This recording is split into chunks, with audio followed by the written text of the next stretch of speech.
జై శ్రీమన్నారాయణ శ్రీనివాస వెంకటేశ లక్ష్మీనారాయణ గోవింద గోవింద గోవింద. స్వామి ఎవరన్నా ఎప్పుడన్నా బయటికి పోయి వచ్చినప్పుడు ఏదన్నా పనులపైన పోయేస్తారు, తర్వాత ఏదన్నా ఒక ఫంక్షన్ ఉంటే పోయేస్తారు, తర్వాత ఏదన్నా ఒక మీటింగ్ ఉంటే పోయేస్తారు, ఎన్నో రకాలుగా బయట పోయేస్తారు. బయట పోయించినప్పుడు మీకు తెలియని విషయం ఏమంటే, మీరు ఏదైనా కొంచెం అందంగా ఉన్నారంటే, మీరేమన్నా కొంచెం వెరైటీగా రెడీ అయినారంటే, మీరేమన్నా కొంచెం అందరి దృష్టి మీ పైన పడేలా మీరేమన్నా ఒక మీసు కట్టు కానీ, లేకుండా పోతే మీరు వేసుకున్న డ్రెస్ కల్చర్ కానీ, లేకుండా పోతే మీరు ఉండే విధానం కానీ, మీరు మాట్లాడే తీరు కానీ, ఇలా ఏదన్నా ఉందంటే ప్రతి ఒక్కరికి నరదృష్టి అనేది మనుషులపైన పడుతుంది. దయచేసి ఇది కొద్దిగా ఆలోచన చేయండి.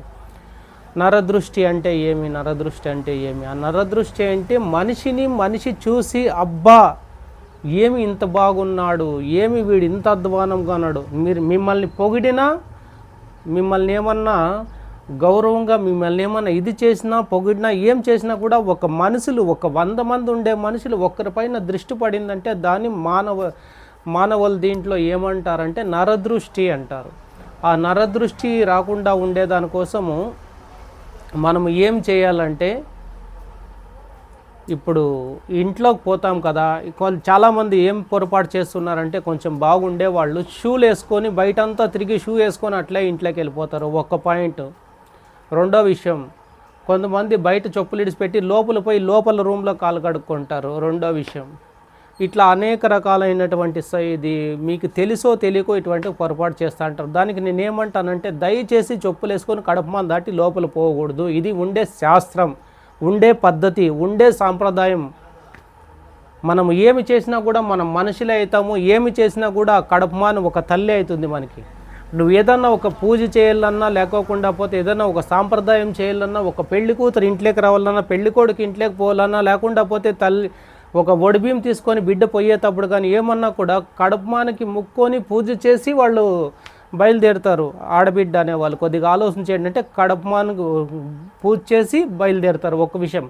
రెండో విషయం, మన ఇంట్లోకి ఒక కోడలు వచ్చిందంటే ఒక గ్లాసులో బియ్యం పెట్టి, ఒక సేర్లో బియ్యం పెట్టి ఏమేమో కొన్ని పెడతారనమాట. పెట్టి దాన్ని కుడికాలతో తన్నుకొని ఆమె వచ్చేక ముందు ఆమె వచ్చేక ముందు మన ఇంట్లోకి ధాన్యము దొర్లుకుంటూ వచ్చి ఆమె రావాల ముందుకి అనేదానికి ఒక శాస్త్రం ఉంది.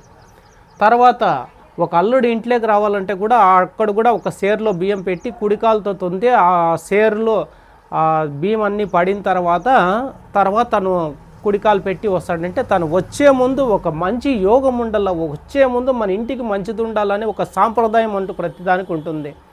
నువ్వు ఏమి చేసినా ఏం చేయకపోయినా కూడా, ఎన్ని పూజలు చేసినా ఏం చేసినా, ఇంట్లో కడపమాన్ అనే దానికి ఖచ్చితంగా ప్రతి ఒక్కరు పూజలు చేస్తారు. ప్రతి స్త్రీకి తెలుసు ఈ విషయం.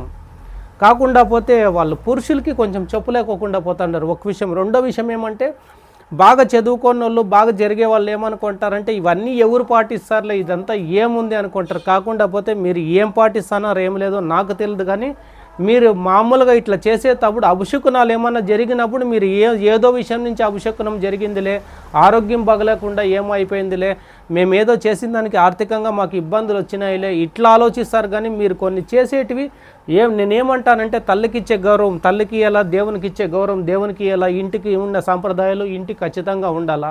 ఇవి ప్రతి ఒక్కరూ పాటించాలా. ఇవి పాటించుకోకుండా పోతే నేనేం బయటంతా తిరుక్కొని వచ్చి ఎక్కడెక్కడి నుంచో కూడా. ఒకసారి ఒక చిన్న ఎగ్జాంపుల్ చెప్తాను. నేనే కానీ పూజలకు పోతాను. పూజలకు పోయినప్పుడు నేను ఏం చేసినా కూడా కడపమాన యూతులే ఉంటాను. నేను లోపల పోవాలంటే కనీసం నేను స్నానం చేసే పోతాను కంపల్సరీ. ఎందుకంటే బయట నుంచి వచ్చింటేది బయటే వెళ్ళిపోవాలి. దయచేసి కడపమాన దాటి లోపల రాకూడదు. అది ఉండే విషయం. అది ప్రతి ఒక్కరు అర్థం చేసుకోండి. అదొకటి అర్థం చేసుకోండి ప్రతి ఒక్కరు. దయచేసి కడపమాన దాటి పోయేటప్పుడు ఏదైనా కొంచెం పద్ధతి ఉంటుంది. ఆ పద్ధతి ప్రకారమే మనం చేయాలి. ఎక్కడి నుంచో మనం ఆడ తిరిగి ఆడ అంటూ ఈడ ముట్టు, ఇది మంచి, ఇది చెడ్డ, ఇది అని అంతలక్క తిరిగేసి నువ్వు ఇంట్లోకి వెళ్ళిపోతావు. అది పోయేది కడపమాన దాటి పోవాల్సిన దానికి ఒక్కటే ఉండేది. ఇంకా వేరే దానికి ఏ దానికి లేదు. కడపమాన నువ్వు బయట తిరిగి కాలు కడుక్కోకుండా పోయేదానికి ఉండే ఆచారం ఏమంటే, ఒక దేవస్థానంకి పోయినప్పుడు మాత్రమే నువ్వు కాళ్ళు చేతులు కడుక్కోకుండా ఇంట్లోకి పోవాలి. ఎందుకంటే దేవుని దగ్గరికి పోయేంత వరకు స్వామి బాగా కాపాడబ్బా, నీ గుడికి వస్తానని నువ్వు ముక్కొని పోతావు.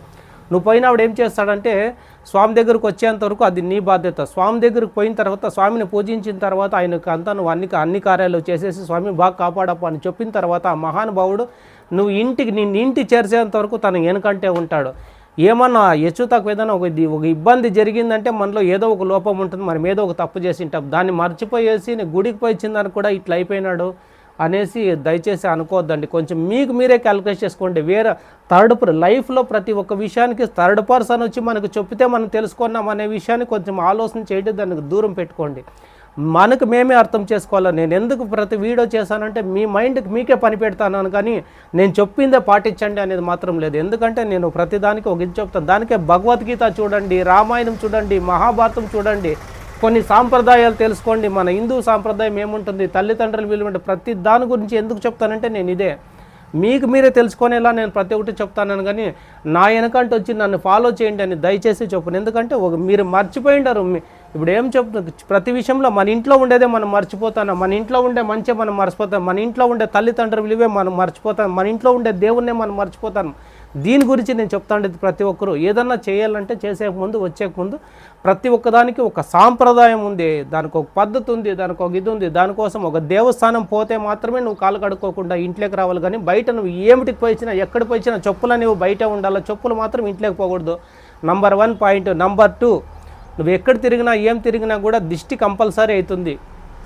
నువ్వు బాగున్నావంటే, నువ్వు బాగలేవంటే, నీ పైన ఎవరన్నా కొంచెం ఆలోచన చేసినారంటే, నువ్వు ఒక రకంగా జనాల్లో ఒక వింతగా కనపడినా, ఒక అందంగా కనపడినా, ఏం చేసినా కూడా నరదృష్టి అనేది మనసులకు పడుతుంది. దానికోసము ఇవన్నీ జరుగుతూ ఉంటాయి. ప్రతి ఒక్కరు ఇవన్నీ పాటించండి. కాలు కడుక్కోకుండా ఇంట్లోకి పోతండి, ఏమీ నష్టం లేదు.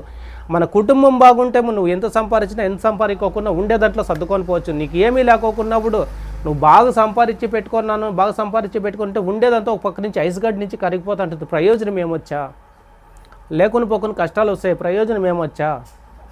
ఉండేదాన్ని నిలబెట్టుకోవాలంటే ఫస్ట్ అది ఆలోచన చేయాలి.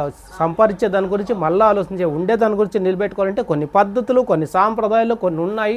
దాన్ని ఖచ్చితంగా ప్రతి ఒక్కరు తెలుసుకోండి. యాటికి పోయించినా కూడా దయచేసి కాళ్ళు కడుక్కొని ఇంట్లోకి పోండి.